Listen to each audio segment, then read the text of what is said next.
নমস্কার,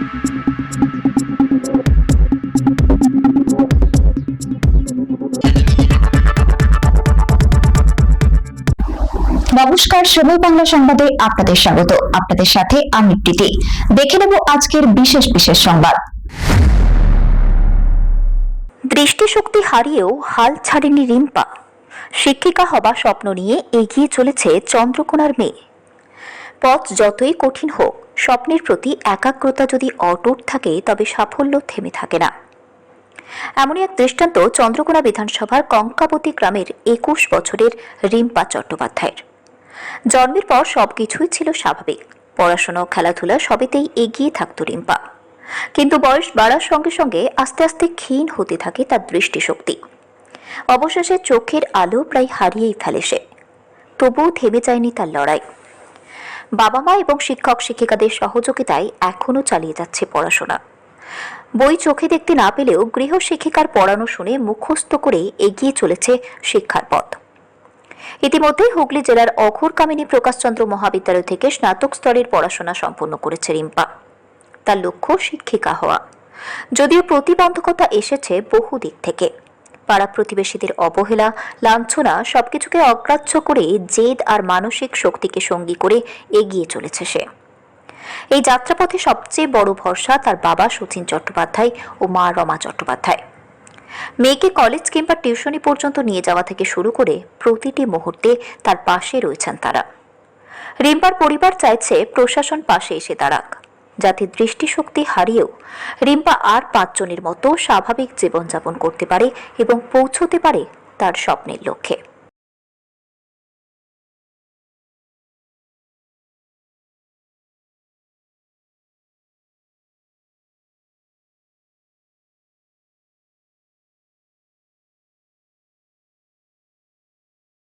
মাঠের জন্য সবুজ প্রাণীর গানের আলো রেখায় রেখায় দেয় রে দেখা।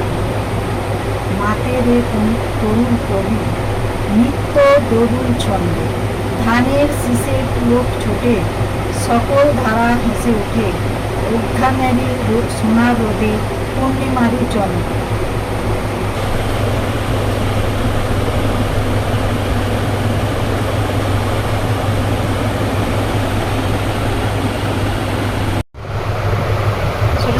আস্তে আস্তে আস্তে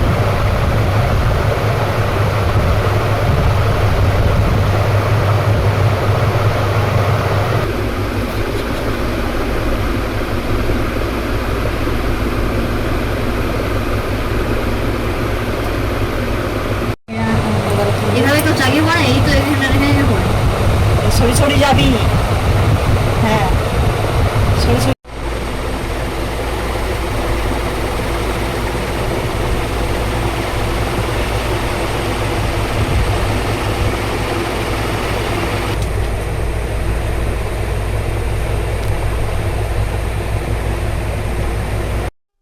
আমার জ্ঞান হওয়ার পর থেকে আমি বাড়িতে নিজেই খেলাধুলা করতে পারতাম। আমাদের বাড়ির সামনে প্রাইমারি স্কুল, এখানে আমাকে মা রোজ দিতে গেলেও আমি নিজে একা একা বাড়ি ফিরতে পারতাম। তারপর প্রাইমারি থেকে যখন উচ্চপদস্থ হাই স্কুলে যাই, তখনও এখান থেকে আমি সাইকেল করতে পারতাম না, আমাকে নিয়ে আসা দিয়ে আসা করতে হতো। কিন্তু মোটামুটি আমি একা একা হাঁটাচলা করতে পারতাম। কিন্তু যত বড় হচ্ছি তত আমার দৃষ্টিশক্তির পরিণত অবস্থা থেকে আরো নিচু নামছে, খুবই খারাপ অবস্থা। আমি মাধ্যমিকে রাইটার দিয়ে পরীক্ষা দিই, এইচএসও রাইটার দিয়ে পরীক্ষা দিই, এবং ফার্স্ট সেম থেকে পুরোটাই রাইটার নিয়ে পরীক্ষা হয়ে যায়। কারণ আমি নিজে তখন থেকে আস্তে আস্তে একদমই পড়াশোনা থেকে আস্তে আস্তে বিরতি নিতে থাকি। কারণ আমি পড়ার চেষ্টা করলেও আমার চোখ আমাকে ছাই দিত না। সেক্ষেত্রে আমাকে রাইটার ভিত্তিকই পড়াশোনা করে পরীক্ষা দিতে হতো। আর 4th সেমিস্টার পর্যন্ত যদিও আমি বইগুলোকে নিজে হালকা করে পড়াশোনা করতে পারতাম, 5th সেমিস্টার থেকে পুরোটাই আমার মা প্রথমে, তারপর গৃহ শিক্ষিকা এসে আমাকে পড়াতো, আমি সেটা কানে শুনে মনে রাখতাম। এইভাবেই আমার গ্র্যাজুয়েশন কমপ্লিট হয়েছে। আমি গ্র্যাজুয়েশন কমপ্লিট করে ফার্স্ট ক্লাস পেয়েছি। আমার এই প্রতিবন্ধকতা থেকেও এই রেজাল্টটি আমার ভালো লাগেনি খুব একটা, কিন্তু কিছু করার নেই, আমাকে এইভাবেই এগোতে হয়েছে। আর আমি খুব অসহায় ভাবেই এই ছোটবেলা থেকে বড় হয়েছি। ওই ছোটবেলা থেকে 5 জনের মতো আহ, একই সাথে বড় হলেও আমার দৃষ্টিশক্তির কারণে আমাকে অনেক রকমের কথা শুনতে হয়েছে, কারণ আমাকে ছোট করে দেখানো হয়েছে। ভবিষ্যতে আমার শিক্ষিকা হওয়ার খুবই ইচ্ছা রয়েছে। তখন অধিকারীদের কাছে আবেদন জানাই আমার চিকিৎসার জন্য, আমার তাদের সাহায্যে হাত বাড়িয়ে দেয় যেন। 4 বছর বয়স থেকে ধরা পড়েছে আমার মেয়ের চোখের দিকে, কিন্তু যে যেখানে যেতে বলেছে আমি সেখানেই চলে গেছি মেয়েকে নিয়ে। এই ডাক্তার সে ডাক্তার, কেউ ঠাকুরমারও যেতে বলেছে, কেউ কবরেজির কাছে যেতে বলেছে, আমি সেখানেই চলে গেছি। এমনকি রাতে ডাক্তার দেখিয়ে কলকাতার প্ল্যাটফর্মেতেও আমি মেয়েকে নিয়ে রাত কাটিয়ে, গাড়ির যোগাযোগ নেই, কিভাবে আসবো, এইভাবে আমি রাত কাটিয়ে সকালে বাড়ি ফিরেছি। এই রকম করে আমার মেয়েকে যে যেখানে যেতে বলেছে সেখানেই নিয়ে গেছি, কোনো ফলাফল পাইনি। আমার মেয়ের চোখের কোনো চিকিৎসাই হয়নি। তবুও আমি আমার মেয়েকে নিয়ে লেখাপড়া শেখাচ্ছি। প্রথম থেকেই ও মানে খুব কষ্ট সৃষ্ট করেই মানুষ হয়েছে। তো লেখাপড়ার দিক থেকে ও নিজে নিজে টুকটাক পড়াশোনা করছিল। মাধ্যমিকের টেস্ট পর্যন্ত ও নিজে লিখেছে। তারপরে মাধ্যমিক যখন পরীক্ষা দেয় তখন ও রাইটার দিয়ে বললো, মা আমি আর লিখতে পারবো না সেরকম ভাবে, আমার অত তাড়াতাড়ি করে আমি লিখতে পারবো না, 3 ঘন্টার মধ্যে সময় কুলাতে পারবো না। আমি তখন কি করলাম, রাইটার দেখলাম। রাইটার দেখতে গিয়ে স্কুলের স্যারেদের সাথে সব যোগাযোগ করলাম, করে স্যারেরা বললো রাইটার পাস করিয়ে নিয়ে আসতে হবে মেদিনীপুর থেকে। আমি রাইটার জোগাড় করলাম, নিজেই জোগাড় করে তার কাগজপত্র নিয়ে চলে গেলাম মেদিনীপুরে। ওইখান থেকে রাইটার পাস করিয়ে নিয়ে এসে বোর্ডে পরীক্ষা দিল, ফার্স্ট ডিভিশন পাস করলো। তারপরেও আমি উচ্চ মাধ্যমিকেও সে একই পদ্ধতি মেদিনীপুর থেকে রাইটার পাস করিয়ে নিয়ে এসে উচ্চ মাধ্যমিক পরীক্ষাও দেয়, উচ্চ মাধ্যমিকেও খুব ভালো রেজাল্ট করে।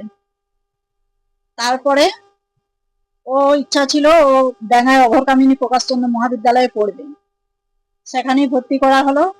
সেখান থেকে ও পড়াশোনা ঠিকই করে যাচ্ছে, কিন্তু লেখায় খুব অসুবিধা। জোরালো লাইটের সাহায্যে, আইবলের সাহায্যে ও পড়ছিল। 4th সেম পর্যন্ত নিজে নিজে পড়াশোনা করেছে। তারপর আমি এবারে পড়াতে আরম্ভ করলাম। ও বললো, মা আমি আর দেখতে পাচ্ছি না, বলে এবারে আমি পড়াতে আরম্ভ করলাম। ও কানে শুনে, আমিও আমার বাড়িতে বিভিন্ন কাজ আছে, কাজ সেরে ওকে কলেজ নিয়ে যাওয়া, টিউশন নিয়ে যাওয়া, এসব করে ওকে আমি রাখতে রাখতে ওই 1.5 ঘন্টা 2 ঘন্টা করে পড়িয়েছি। ও সেই পড়া কানে শুনে আবার রাইটার যে হয়েছে তাকে পরীক্ষার সময় রাইটার আমার পড়া শুনে ও রাইটারকে বলেছে, সেই পরীক্ষা দিয়ে দিয়েছে, রেজাল্ট ওর ভালোই হয়েছে। এইভাবেই চলছে। তার সাথে সাথে ও ডিএলএডও পড়েছে। ডিএলএড করলো, মা আমি শিক্ষিকা হতে চাই বলে আমি ডিএলএডেতেও ভর্তি করেছি। ডিএলএড পাস করে গেছে, ফার্স্ট সেমিস্টারে পাস করে গেছে, সেকেন্ড সেমিস্টারে এখন রেজাল্ট বেরায়নি। কিন্তু ও শিক্ষিকা যে হবে, ও কিভাবে হবে? ও তো দিনের পর দিন চোখের ডিফেক্ট আরো বেশি, মানে চোখের যে পাওয়ার ছিল সেই পাওয়ার আরো কমে যাচ্ছে।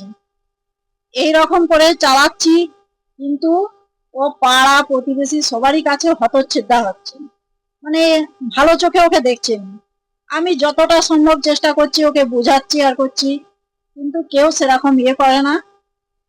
আমি প্রশাসনের কাছে চাচ্ছি যে প্রশাসন ওর দিকে একটু সাহায্যের হাত বাড়াক, মানে ও যে শিক্ষিকা হতে চাচ্ছে ওটা যাতে ও হয়ে উঠতে পারে, বা আরো 5টা স্বাভাবিক ছেলে মেয়ের মতন জীবনযাপন করতে পারে, সেইটা যাতে প্রশাসন সাহায্যের হাত বাড়ায়, সেটার দিকে আমি অনুরোধ করছি। আমি রোমা চট্টোপাধ্যায়, রিম্পা চট্টোপাধ্যায়ের মা বলছি। সংবাদ এখনকার মতো এই পর্যন্তই। সঙ্গে থাকুন, দেখতে থাকুন সময় বাংলা।